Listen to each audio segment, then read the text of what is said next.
We've steadily ignored, not ignored, but we haven't pandered to those clients. We haven't given them that specific price that they wanted, Uh-huh. and we've allowed them to go off, try other systems, and they've come back to us. So um, Okay.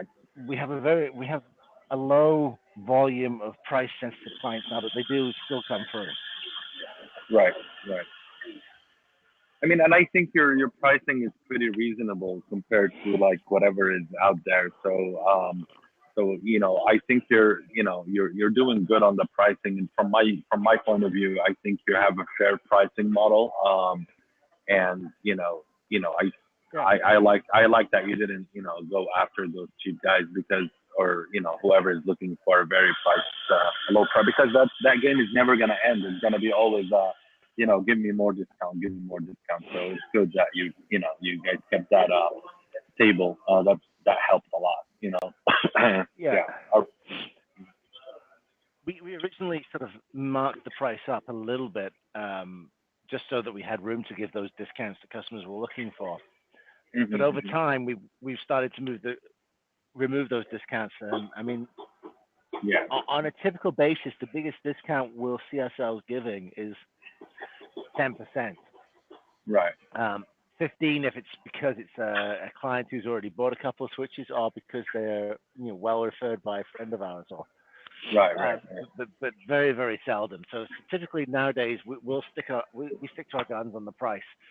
Mhm. We do have other partners out there who will sell a little bit cheaper than Sippy does, Mhm. but the premise behind their sales model is number one, we just give them a good discount.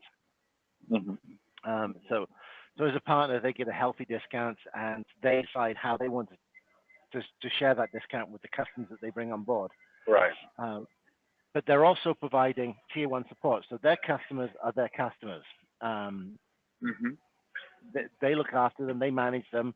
We only provide tier two support. So when the customer themselves cannot handle the questions, sorry, the Right. partner can't handle the questions, then we support the partner in handling that customer. Got it. So that reduces our support costs, it reduces our training costs, it reduces Mhm. all the costs along the way, and the sales cost obviously as well, because we're not making the sale. Right. Right. Right. Right. Um, Mhm. so those are the only opportunities where a customer is going to find a cheaper product of SIPs is through a partner because they won't find it through us anymore. And our goal is to move the prices up a little bit further, and then stick to the price. So no Uh-huh. major discounts, no major you support or help on the product. If they want discounts, then they've got to go for a partner. If they need value added support, they've got to go for a partner. That's Uh-huh. our goal. That's perfect. That sounds very good. Yeah, that's very good. And what is I have another question is what is your like when it comes to sales, what is the hosted like versus one time license fee like you know these days like are you doing more environments than actually selling physical switches or like one time license switches or is it vice versa? No, we've actually back when you were working with Sippy, we had about 190 hosted clients. We've reduced that down to probably about 110-ish Mhm. hosted clients. Um, and we actually promote when you get to about 2,000 concurrent calls on the hosted plan, that's 9.95 a month. It hasn't really changed since when you were working with Max. Right. Um, and at 9.95, it's actually more economical to go with a Flex license, and Flex is the license rental. Right. Right. So you rent a decent server, you load Sippy Flex on it, and then it works out to be about the same price, if not a little bit cheaper than the hosted price. But now you've got 2,000 concurrent calls on your own server, and you can Right. expand as you want. Um, Right. so so that high-end customer that we used to have on the hosted, we no longer have. We've moved them over to Flex. The beauty Mhm. behind Flex, as far as we're concerned, is we get less money per month for it, but it's 100% profit. Right. Um, You're not but dealing with data center invoices anymore. Yeah. Exactly. So now we're just receiving the cash payment every month from the customer. When I say 100% profit, obviously I'm devaluing the cost of support, the cost of software development, and all that sort of stuff. But it's all built into the Flex price. And Flex is probably the most successful product we ever launched in terms of Yeah. of a separate product launch. We have a lot of customers who are on Flex. They've been on Flex since 2013, and they don't want to move, even though theoretically they would have now paid for the license at least twice. They don't care. Yeah. All they care about is the fact that they don't have to pay a support fee every year. They pay one monthly fee, everything's included, and off they go. Right. Right. Yeah. Yeah. That's pretty cool. Thank you for clarifying that. I appreciate it. Um, that's pretty useful information for me because I've been away from the whole soft switch market for a while now. However, I wanted to also ask you like what is how like what is the like are you guys affected like by all these co- soft switches that's coming up in the market selling at very low price? Are you like did you notice any decline in your sales because of that at all or no? No, there's generally a little bit of a bump, but Hmm. I'll give you an example. There's the Squire Squire Systems out of the UK.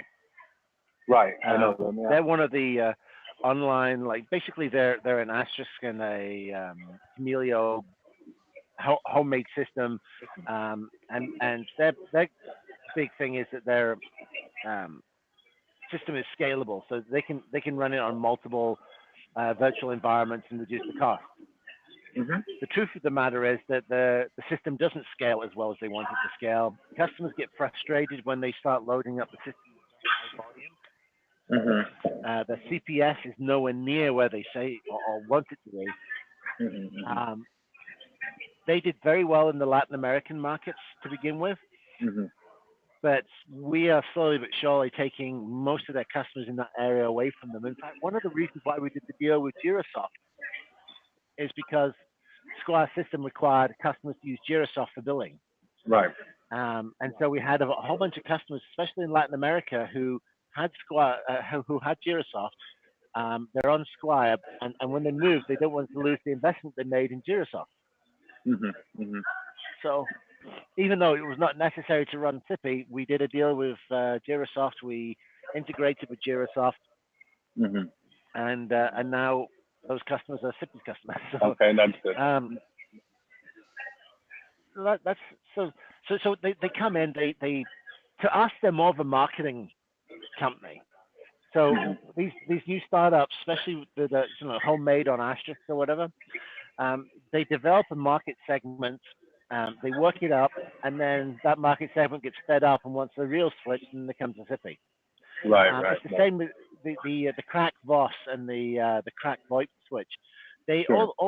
those products did was create a market for us. A lot of customers who use crack Voss systems are now very familiar with all of the pain involved with fraud.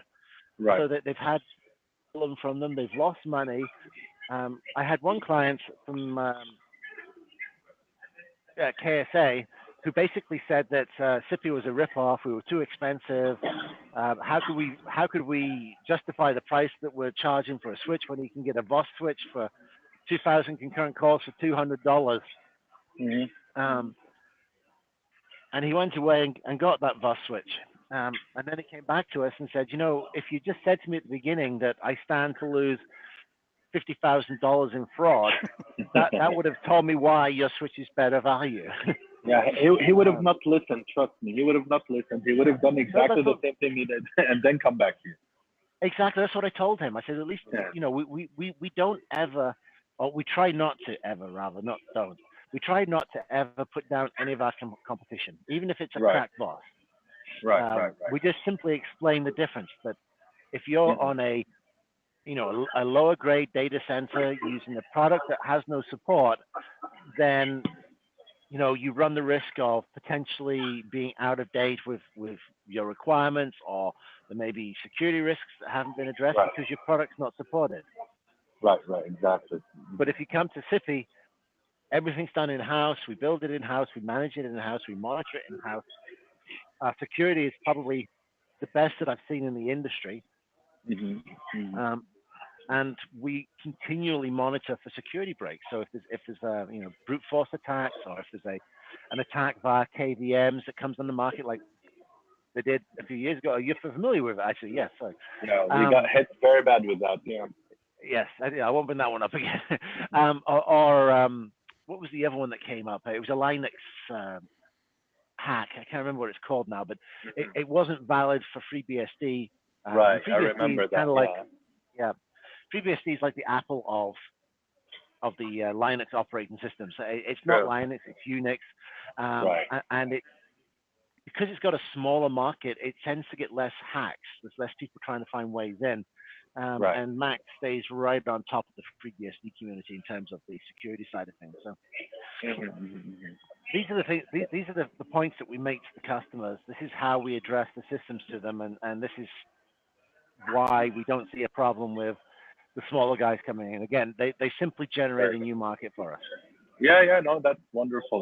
Yeah, that makes a lot of sense. Thank you for taking the time to explain this. I appreciate it.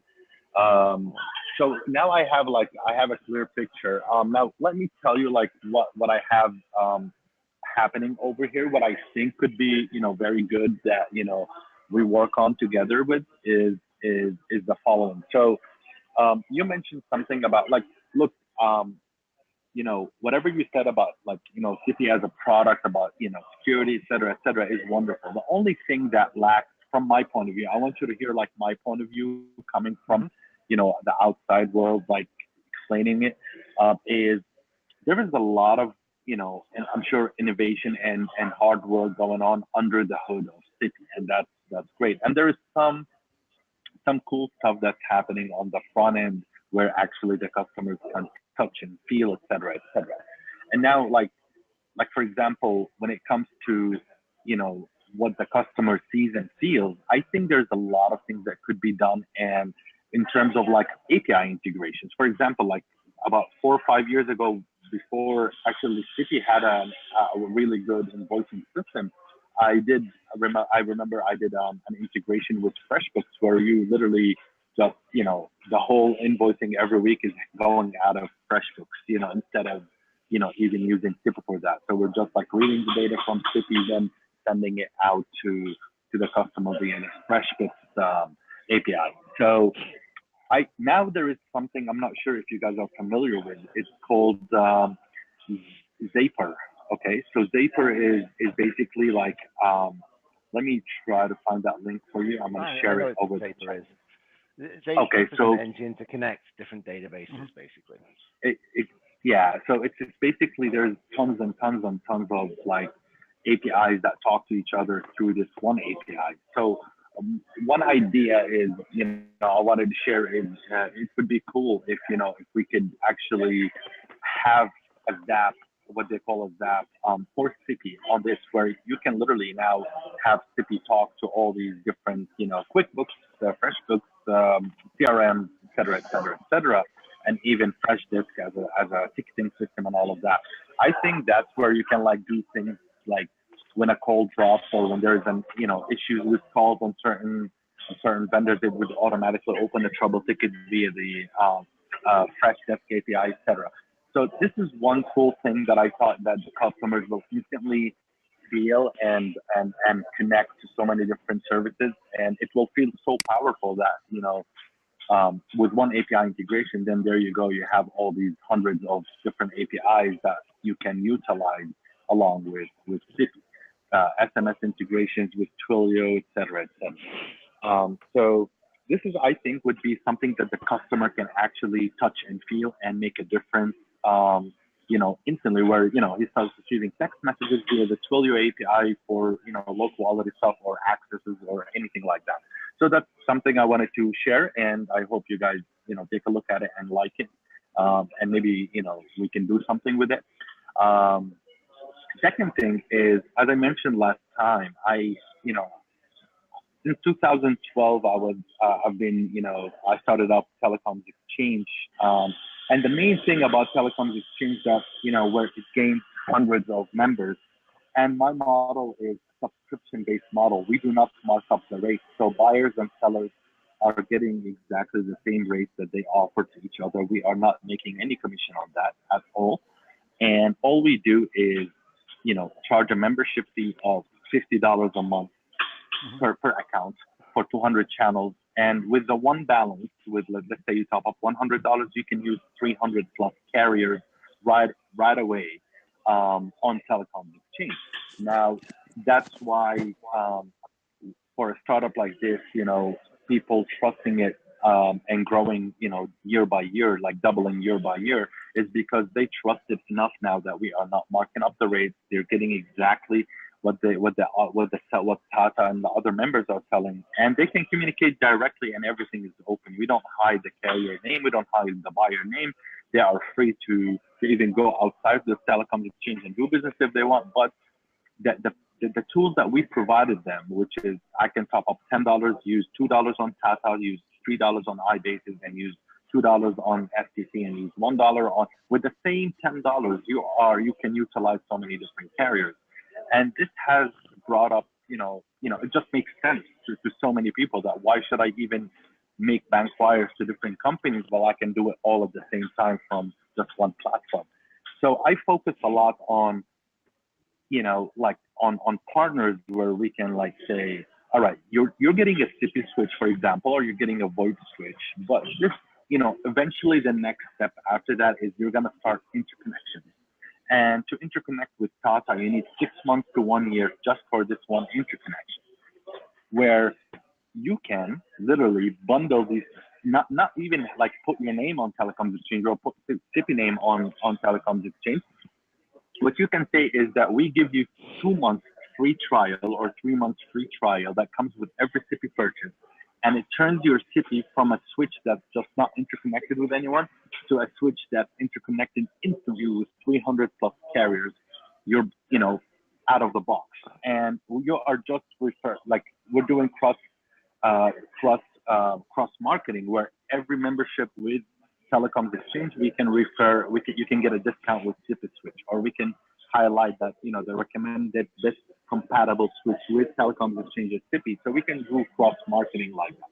So this is one thing that I think that would empower